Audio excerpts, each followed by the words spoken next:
नहीं चलेगा, नहीं चलेगा, नहीं चलेगा, नहीं चलेगा, नहीं चलेगा। के साथ परमेश्वर हमारे साथ है, हम विश्वास करेंगे।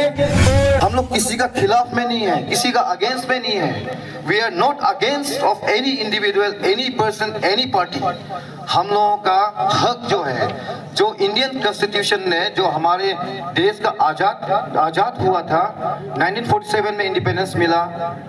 इसके बाद में हमें जो कॉन्स्टिट्यूशन मिला, उस कॉन्स्टिट्यूशन में हमें हक दिया गया है, राइट दिया गया है कि हमें किस तरह से जीना है, हमें क्या खाना है, हमें क्या पीना है, हम क्या धर्म, हम किस धर्म में, किस रिलीजन, कैसे हम रह सकते हैं। Freedom of speech and expression, freedom of religion, freedom of education. Article 14 से लेके आर्टिकल 21-30 तक बहुत सारा वास्ट ये है कानून बनाया गया है।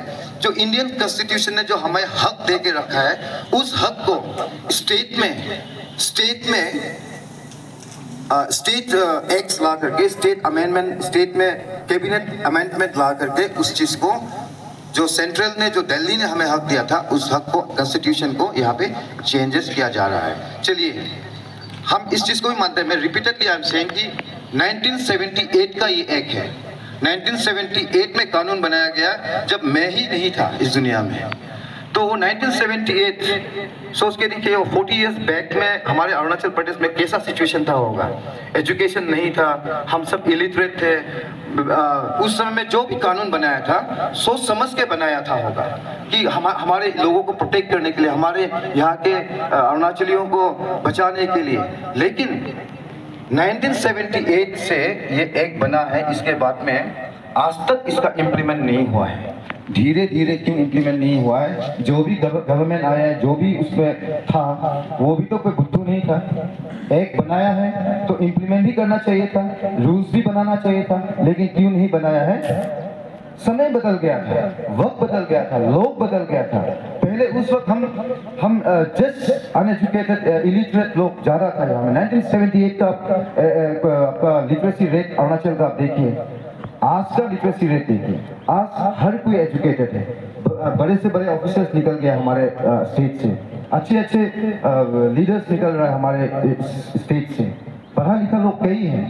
तो सिचुएशन बदल गया। आज हर किसी को पता है कि अपना हक क्या है, हमको क्या करने से ठीक है। तो उस हिसाब से इस चीज को आज तक इम्प्लीमेंट नहीं किया गया है, क्योंकि वक्त धीरे धीरे 1978, 79, 80, 90s बदलता गया, समय बदलता गया, और लोगों का जागरूकता, लोग अवेयर होते गया हर चीज में। बिकॉज ऑफ विच ये इम्प्लीमेंट अभी तक नहीं किया गया है, इसका रूल्स भी नहीं बनाया गया है। चलिए, ये किसी का इंडिविजुअल का वो मसला नहीं है। ये किसी ने PIL फाइल किया कोर्ट में 2022 में, इसके बाद में कोर्ट से ऑर्डर आया कि अब रूल्स बनाओ और उसको इम्प्लीमेंट करो। लेकिन स्टेट का पास में पावर है, जब कानून बनाने का पावर है तो उसको हटाने का भी पावर है। 1978 और आज 2025 में बहुत अंतर हो गया। इवन लोगों का चेहरा तक भी, आज उस जमाने में जो चेहरा था, वो चेहरा भी आजकल हम लोग नहीं ले रहे, चेहरा तक बदल गया, मतलब सोच चेंजेस। तो इस तरह चेंजेस होने के बावजूद आज जो इस एक्ट को बनाया गया है, इस एक्ट में बाकी के टॉपिक्स में इतना वो नहीं है। मैं कुछ और 2-4-5 मिनट समय लूँगा, क्योंकि ये जानना बहुत जरूरी है। इस एक्ट को फोर्सफुल कन्वर्जन कुछ भी इसमें नहीं लिखा है, क्रिश्चियन का वोट नहीं है, हमारे क्रिश्चियन के खिलाफ में ये कानून बनाया, ऐसा नहीं है। लेकिन इनडायरेक्टली कानून बनाया गया है। इतना बढ़िया से सिस्टम से बनाया जाता है, कुछ भी कानून सिस्टम से बनाया जाता है, लेकिन इसमें किसी पर्टिकुलर रिलीजन का नाम नहीं है। इसमें क्रिश्चियन, हिंदू, मुस्लिम किसी का अगेंस्ट में नहीं है। लेकिन मैं अपना दिल से नहीं बोल रहा हूँ, जो एक्ट है, जो लिखा हुआ है, मैं उसी एक्ट के को पढ़ के मैं बोल रहा हूँ। वो हम प्रिंट आउट करके आए हैं, इतने सारे लोगों को हम डिस्ट्रीब्यूट नहीं कर पाएंगे, लेकिन कुछ लीडर्स लोगों को हम देंगे चर्च का, जो कि आप लोग बाद में देख सकें। तो आप लोगों को ये बस 2 ही पेज का है, बस 1 पेज 2 पेज छोटा सा है। तो इस छोटा सा इस पेजेस में कन्वर्जन, फोर्सफुल कन्वर्जन। अब फोर्सफुल कन्वर्जन का मीनिंग क्या है? जोर जबरदस्ती किसी को धर्म, अपना धर्म बदलवाता है। धर्म, आप दूसरा धर्म में आप रिलीजन को, आप दूसरा रिलीजन को आप अपनाता है, और जो वो भी जोर जबरदस्ती। तो जोर जबरदस्ती यहाँ में इतने सारे लोग जमा है, और कई सारे लोग फैमिली से एक आए होंगे। आई एम श्योर कि हर फैमिली से 10-20 आदमी नहीं आए। बाकी परिवार अपने गांव में, अपने घर में है। मैं भी अकेला आया हूँ, मेरे भी 4-5 फैमिली मेंबर्स है, मैं अकेला आया हूँ। लेकिन मतलब कितना ज्यादा है हम लोग। तो कोई भी ऐसा है जिसको फोर्सफुली आप लोगों को कन्वर्ट किया गया है? फोर्सफुली कन्वर्ट किसी को किया गया है? नहीं किया गया है। लेकिन इस फोर्सफुल वर्ड्स को कल मिस यूज किया जा सकता है, मिस यूज किया जा सकता है। आप किसी को कल किसी भी वजह से किसी को निकाल दिया कि हमको तो फोर्सफुली इस तरह का कन्वर्ट किया गया था, तो इसका सजा है आप जेल में 2 साल तक आप जेल में बैठ सकते हैं, 10,000 तक का आप फाइन दे सकते हैं। तो आप 2 साल जेल में क्यों बैठेंगे? क्यों क्यों क्यों क्यों हमें बैठना है 2 साल जेल में? तो ये फोर्सफुल मीनिंग कहाँ से आया, किधर से आया, क्यों आया? ये सेक्शन 3 ऑफ ये हमारे ये आपका 1 में लिखा हुआ है। फिर हमारे सेक्शन 5 में लिखा हुआ है कि हम जैसे कोई कन्वर्ट होता है, मैं बैप्टिज्म लेता हूँ, मैं कैथलिक का हूँ, मैं कैथलिक में हूँ, बैप्टिस्ट में या रिवाइवल में अगर मैं कल कन्वर्ट होता हूँ, तो मेरा बेटा, आने वाला बेटा, मेरा बच्चा है, मेरा पोता पोती होगा जिंदगी में, उसका मैं बैप्टिज्म लूंगा। बैप्टिस्ट में, कैथलिक में, कोई भी हो, वी आर वन, हम लोग क्रिश्चियन हैं।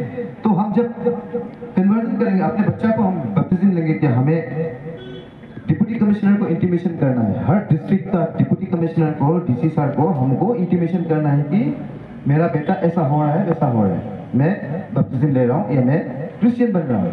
क्यों? मेरा मर्जी है। हमें क्यों देना है डिप्टी कमिश्नर को इंफॉर्मेशन? क्यों देना है हमें? मैं हूँ, मेरा नाम गुलेश सुनियान है, मैं बैप्टिस्ट बनूं, कैथलिक बनूं, आज मैं कल बैप्टिस्ट ज्वाइन करूंगा, परसों मैं सीआरसी में जाऊंगा, मेरा मर्जी है। मैं क्यों मैं गवर्नमेंट को मैं वो करूं, इंफॉर्मेशन दूं? हमारा प्राइवेसी, मेरा राइट्स है। कॉन्स्टिट्यूशन ऑफ इंडिया ने मुझे दिया गया है राइट्स कि आप कोई भी धर्म मान सकता है, आप कहीं भी इस देश के अंदर में आप रह सकता है। दूसरा देश में जाने के लिए आपको वो वीजा, पासपोर्ट बनाना पड़ता है। हमारे देश के लिए हमारी मर्जी है। हमारे स्टेट में हमारे अरुणाचल है एक ट्रैवल स्टेट, जिसको प्रोटेक्ट करने के लिए हमको इनर लाइन पास का बनाया गया है। हमारे यहाँ के लोग अभी जगह नहीं है, अभी अनपढ़ है, गवार है, बुद्धू है, अभी इन लोगों का ब्रेन लिमिटेड है, तो इनको और थोड़ा आगे बढ़ने दो, एक स्टैंडर्ड में आने दो। वो सोच के हमारे प्रोटेक्शन के लिए ILP का यहाँ में बनाया गया है। लेकिन इन जनरल तो हम भारत के अंदर में हमको वीजा, पासपोर्ट नहीं चाहिए। We can go anywhere, we can settle anywhere, we can stay anywhere, we can live anywhere. हम कुछ भी खा सकते हैं, कुछ भी धर्म ले सकते हैं, हमारी मर्जी है। अगर चाहे तो मैं कल मुस्लिम भी बन सकता हूँ, कौन क्या मना कर सकता है? ये हमारा राइट है। तो उस हक को हम डिप्टी कमिश्नर को हमें इंटीमेट करना पड़ेगा। सेक्शन 5 में लिखा हुआ है कि इसको इंटीमेट करना। अगर इंटीमेट नहीं किया, खबर नहीं दिया, तो भी आपको सजा है। तो क्यों हम सजा है?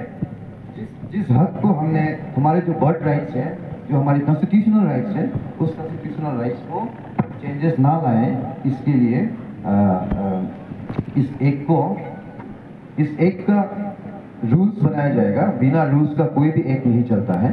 तो इस एक अभी रूल्स बनाने का चल रहा है। इसीलिए हमारे Arunachal Christian forum, entire Arunachal का जितना भी क्रिश्चियंस है, वो हम लोग आवाज उठा रहे हैं, अगेंस्ट कर रहे हैं कि गवर्नमेंट को की अपील कर रहा है कि प्लीज इस चीज को और आगे मत बढ़ाइए, इसको लफड़ा मत कीजिए। ये हमारा राइट है, जैसा है वैसे रहने दीजिए, इसको रिपील कीजिए। हम शांति हैं और हम खुश हैं, कोई फोर्सफुल नहीं है किसी के साथ में। तो इसी चीज को हमने हमारे ये बताना जरूरी है।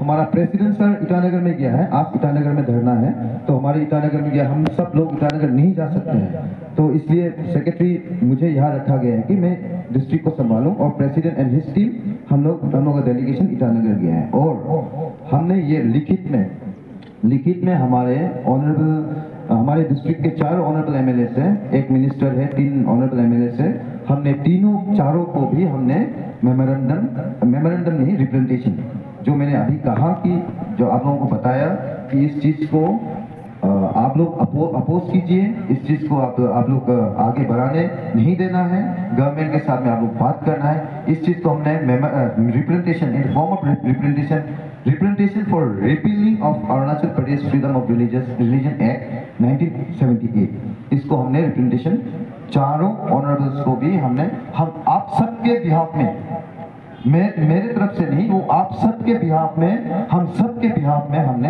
चारों ऑनरेबल्स को भी हमने रिप्रेजेंटेशन दिया और इन लोगों के हाथ में पहुंच गया।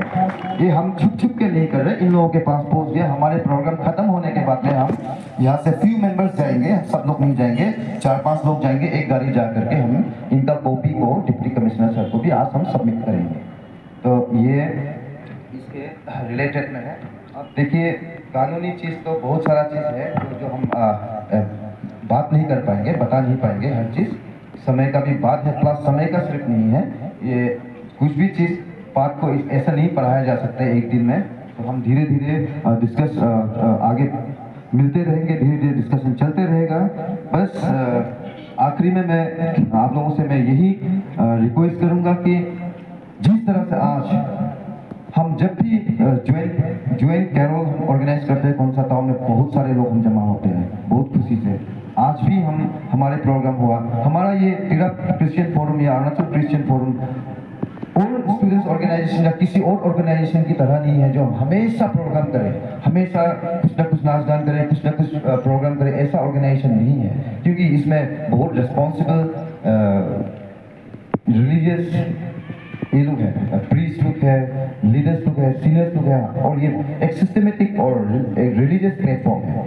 तो हम हमेशा प्रोग्राम नहीं कर सकते हैं, लेकिन जब भी हमारे क्रिश्चियन के तवांग में हो या उत्तराखंड में हो, उत्तराखंड में भी कुछ प्रॉब्लम चल रहा है, उसके लिए हमने उस दिन मिल के प्रे किया है TCF में। कहीं भी इस देश में हो, हमारे स्टेट में और स्पेशली हमारे डिस्ट्रिक्ट में, तो कुछ भी किसी भी क्रिश्चियन के साथ में कुछ भी प्रॉब्लम हो, हम लोगों को खबर दीजिएगा। हम लोग सब इसी तरह से मिलकर हम खड़ा होंगे, किसी के खिलाफ नहीं, किसी के खिलाफ नहीं, किसी के खिलाफ हम कभी खड़ा नहीं होंगे, लेकिन अपने आप को बचाने के लिए हम हमेशा खड़ा रहेंगे। अपने आप को सुरक्षित रखने के लिए, अपने आप को हम सिक्योर और सेफ्टी रखने के लिए हम सब लोग irrespective of denominations, baptist, catholic, ये वो नहीं, बिल्कुल नहीं, we all are christians and we must always stand together. Are you ready? Thank you so much. हम इसी तरह साथ रहेंगे, इसी तरह हम मिलकर